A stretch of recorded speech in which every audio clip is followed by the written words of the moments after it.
Time is short. What is your life? It's even a vapor that appeareth for a little time and then vanisheth away. Opportunity comes in chaos. A chance to stand up. A chance to get it right. A chance to make a U-turn. It may not be for everybody. It is how you perceive the chaos, whether you determine it to be opposition or opportunity. Time also calls for immediate action. The fact that time is short calls for something now. There may not be a tomorrow for you because there's a warning to time. Time is running out for all of us. Time is too short for indecision and vacillation. Do not halt between two opinions. Fools say that time is long. The saddest thing I have ever seen is a wasted opportunity. I've seen people misunderstand the opportunity, pollute it with arrogance or self-aggrandizement, and lose the opportunity. And that's what's going to make your death so sad, is that you never live first. You never fully engaged. You never fully studied. You never fully invested in anything or anybody. You want to get something that you are not willing to give. Compromise your virtues and your values. Listen to me. You have been given an opportunity. You have been given an opportunity of a lifetime. And if you think you're going to blow up, if you think you're going to get to the next level by luck, you got another thing coming. It may not be for everybody, but what God has given to you is an opportunity. This is an opportunity.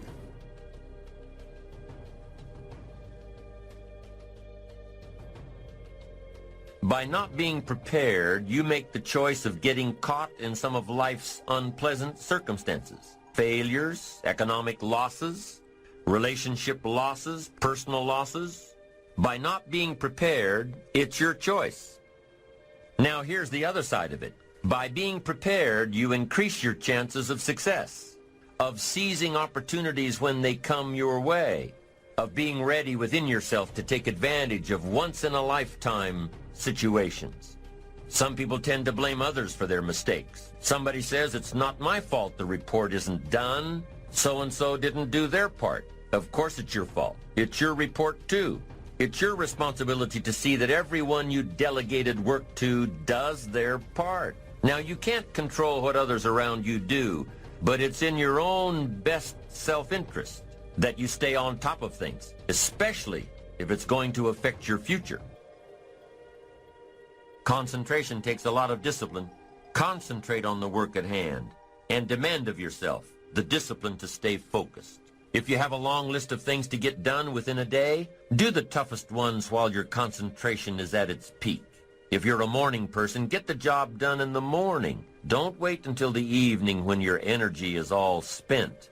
If you're a night person, save those tough jobs for the night, not in the morning when you've still got cobwebs in your brain. Learn your body's rhythms and do the jobs that need the most concentration when you're able to do them best.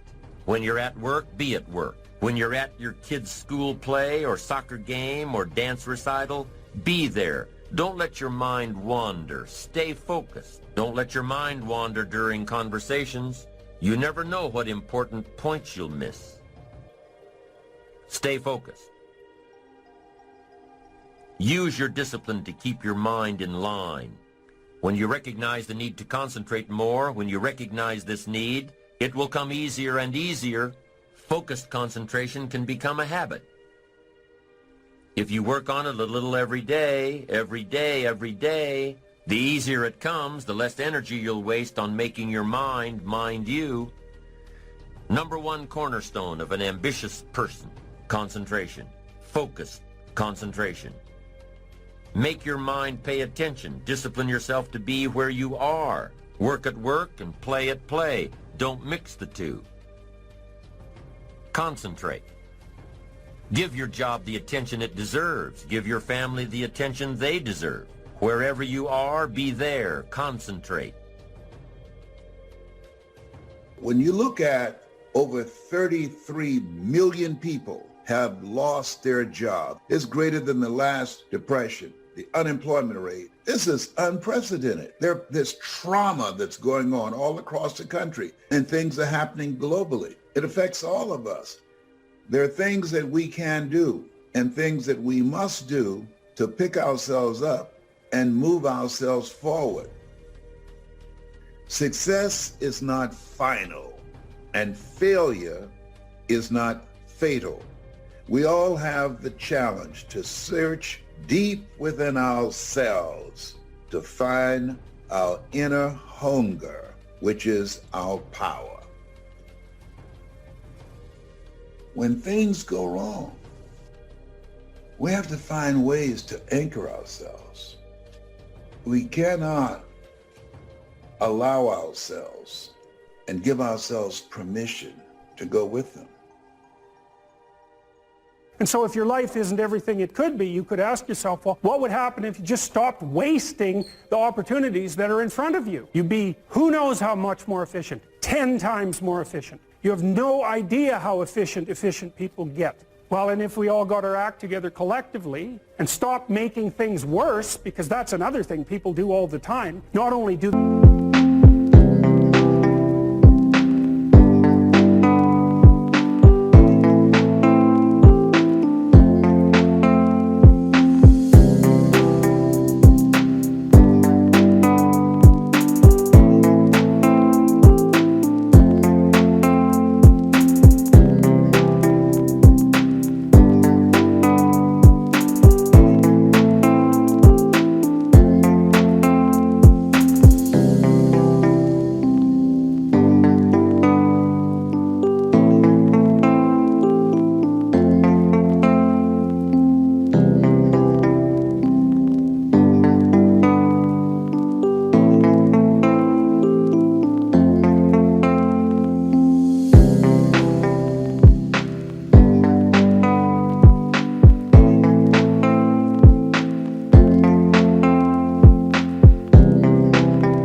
not do what they should to make things better. They actively attempt to make things worse because they're spiteful or resentful or arrogant or deceitful or homicidal or genocidal or all of those things all bundled together in an absolutely pathological package. If people stopped really trying just to make things worse, we have no idea how much better they would get just because of that. So there's this weird dynamic that's part of the existential system of ideas between human vulnerability, both of which are major causes of suffering, and the failure of individuals to adopt the responsibility that they know they should adopt. You know, there's this idea that people have a conscience. And you know what the conscience is. It's this feeling or voice you have in your head just before you do something that you know is stupid, telling you that probably you shouldn't do that stupid thing. You don't have to listen to it, strangely enough. But you go ahead and do it anyways, and then, of course, exactly what the conscience told you was going to happen inevitably happens, so that you feel even stupider about it than you would if it happened by accident. Because you know, I knew this was going to happen, and I went and did it anyways. And the funny thing, too, is that that conscience operates within people, and we really don't understand what the hell that is. Now, my approach to my better future very early on in my career was to just go through the day with my fingers crossed. I sure hope things will change for the better. Then here's what I found out. They're not going to change. When you change, when you get better, it'll get better. If you change, it'll all change. Don't put it on someone else. Hope that someone else will change it for you. Take responsibility for yourself. You can't change the circumstances or the seasons or the wind, but you can change your reading habits. You can change whether or not you go for the skills. Multiply your value by 2, 3, 5, 10. That you've got charge of. That you have control of. You don't have control of the constellations. Learn some new skills. You have control over that. And if you don't, that's your fault. You've got to take personal responsibility. You've got to be self-reliant. Nobody else can change your life, alter your ambitions, pave a golden road for you. It's up to you. Be responsible for yourself. Learn to reap the harvest without complaint. And here's where it comes from: taking full responsibility. Take full responsibility.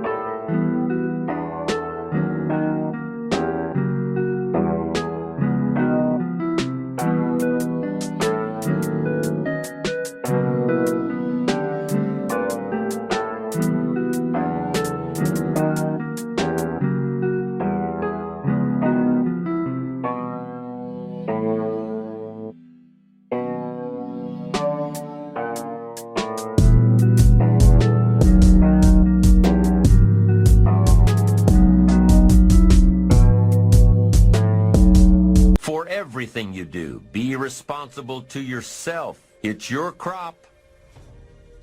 Potential is an interesting idea because it represents something that isn't yet real, yet we act like it's real. Because people will say to you, you should live up to your potential. And that potential is partly what you could be if you interacted with the world in a manner that would gain you the most information.